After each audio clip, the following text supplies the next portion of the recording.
വിദ്യാർത്ഥി രാഷ്ട്രീയത്തിലൂടെ പൊതുപ്രവർത്തന ജനങ്ങളോടൊപ്പം സഞ്ചരിച്ച് അവരുടെ പ്രശ്നങ്ങൾക്ക് ശബ്ദമായി വളർന്ന ജനകീയൻ. യുവത്വത്തിന്റെ ഊർജവും ദീർഘകാല പൊതുപ്രവർത്തനത്തിന്റെ അനുഭവ സമ്പത്തും കൈമുതലാക്കി ഇന്ന് കേരളത്തിന്റെ സാംസ്കാരിക പൈതൃകത്തിനും വിനോദസഞ്ചാര മേഖലയ്ക്കും പുതിയ ദിശാബോധം പകരുന്ന ബഹുമാനപ്പെട്ട സാംസ്കാരിക ടൂറിസം വകുപ്പ് മന്ത്രി ശ്രീ PC വിഷ്ണുനാഥ് സാറിന്റെ സ്നേഹത്തിന്റെ ആദരവിന്റെ നിറവിൽ കരഘോഷത്തോടെ ഈ വേദിയിലേക്ക് ഹൃദയപൂർവ്വം സ്വാഗതം. അധ്യക്ഷൻ, നിങ്ങളുടെ എല്ലാം പ്രിയങ്കരനായ നമ്മുടെ പ്രിയങ്കരനായ MLA സുധീർ ഷാ പാലോട്, ഏറെ ബഹുമാന്യനായ സബർമതിയുടെ ചെയർമാൻ, ഞാനൊക്കെ KSUവിൻ്റെ ഒരു സാധാരണ പ്രവർത്തകനായിരുന്ന കാലം മുതൽ ഞങ്ങളുടെ എല്ലാം പ്രിയങ്കരനായ നേതാവാണ്. അത് എന്നെ നേതാവെന്ന് പറഞ്ഞെങ്കിൽ ഞങ്ങളുടെ നേതാവാണ് ശ്രീ ശംസുദ്ദീൻ അവർക്ക്. പ്രിയപ്പെട്ട നമ്മുടെ panchayat president Devakumari Ajith,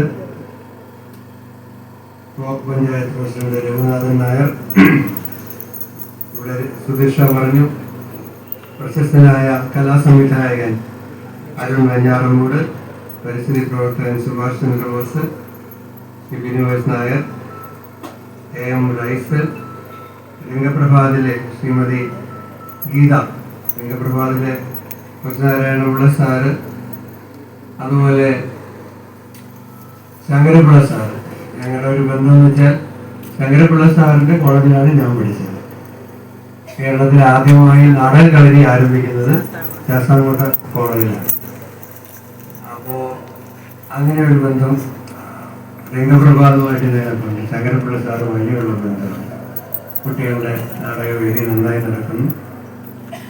block member സന്ധ്യ, ഷാനവാസ് ആനക്കുഴി, ശ്രീമതി ജയകുമാരി, ഇവിടുത്തെ വാർഡ് മെമ്പർ, ഇനി ഇങ്ങോട്ട് എല്ലാവരെയും അവരുടെ എല്ലാ പ്രാധാന്യവും പറഞ്ഞാണ് ഇവിടെ സ്വാഗതം ഈ ശംസുദ്ദീൻ അവർക്ക് പറഞ്ഞത്. ഞാൻ അത് വീണ്ടും ആവർത്തിക്കുന്നില്ല. വളരെയധികം സന്തോഷമുണ്ട്. സബർമതി സാംസ്കാരിക കൂട്ടായ്മ കഴിഞ്ഞ 33 വർഷമായി 33 വർഷമായി പ്രവർത്തിക്കുന്നു. ഇവിടുത്തെ എല്ലാ സാമൂഹ്യ സാംസ്കാരിക മേഖലകളിലും സജീവമായ ഇടപെടലുകൾ നടത്തുന്ന ഒരു സംഘടനയായി സബർമതി പ്രവർത്തിക്കുകയാണ്. സബർമതി എന്ന പേര് തന്നെ നമുക്കെല്ലാം വലിയ താല്പര്യം ഉണ്ടാക്കുന്ന പേരാണ്. ഗാന്ധിജി ആദ്യമായിട്ട് ടോൾസ്റ്റോയ് ഫാം അദ്ദേഹം സൗത്ത് ആഫ്രിക്കയിൽ ആരംഭിച്ചെങ്കിലും ഇന്ത്യയിൽ ഒരു ആശ്രമം ആരംഭിക്കുന്നത് സബർമതിയിലാണ്. സബർമതി ആശ്രമത്തിൽ നിന്നാണ് ദേശീയ സ്വാതന്ത്ര്യ സമര പ്രസ്ഥാനത്തിൻ്റെ എത്രയോ തീരുമാനങ്ങൾ അദ്ദേഹം എടുത്തിട്ടുള്ളത്. അദ്ദേഹം ഉപ്പുനീതിക്കെതിരായിട്ടുള്ള വലിയ സമരം, യഥാർത്ഥത്തിൽ സ്വാതന്ത്ര്യ സമരം തന്നെയാണ്, എല്ലാവരെയും അതിൻ്റെ ഭാഗമാക്കാൻ അദ്ദേഹം ആ മാർഗം ഉപയോഗിച്ചെന്ന് മാത്രമേ ഉള്ളൂ. അപ്പോൾ ഡൽഹി കടപ്പുറത്തേക്കുള്ള അദ്ദേഹത്തിൻ്റെ ഈ യാത്ര അദ്ദേഹം ആരംഭിച്ചത് സബർമതി. ഒരാളുടെ പേര് പറയാൻ വിട്ടുപോയി, കുമാരി അവനി വളരെ മനോഹരമായി പിന്നെ നമ്മുടെ പ്രാർത്ഥന ഗീതം ആരംഭിച്ചു. ഇന്നത്തെ വൈകുന്നേരം ധന്യമായി. അവനിക്ക് പ്രത്യേകമായ നന്ദി, അഭിനന്ദനങ്ങൾ. സംഗീതത്തിൽ 1ാം റാങ്ക് കരസ്ഥമാക്കിയ പ്രത്യേക അഭിനന്ദനങ്ങളും അവനിക്ക് നേരുന്നു. മനോഹരമായി നമ്മളെല്ലാം ക്ഷണിക്കുന്ന ആലിയെ ഞാൻ പ്രത്യേകമായി അഭിനന്ദിക്കുന്നു. ഇനി പുരസ്കാരങ്ങൾ ഏറ്റുവാങ്ങാൻ വേണ്ടിയിട്ട് എനിക്കതിന് ശേഷം വടവൂരിൽ ഇതുപോലൊരു ചടങ്ങുണ്ട്. പിന്നെ എനിക്ക് 6 മണിക്ക് എൻ്റെ മണ്ഡലത്തിൽ ഒരു ചടങ്ങിൽ എത്തേണ്ടതാണ്. ഒരുപാട് വൈകിയതുകൊണ്ട് ഞാൻ നിങ്ങൾ പുരസ്കാരം വാങ്ങുന്ന സമയത്തൂടെ ഉണ്ടാവില്ല. എങ്കിലും ഇന്നത്തെ ദിവസം പുരസ്കാരങ്ങൾ ഏറ്റുവാങ്ങുന്ന കുട്ടികളെയും ഞാൻ ആത്മാർത്ഥമായിട്ട് അഭിനന്ദിക്കുകയാണ്.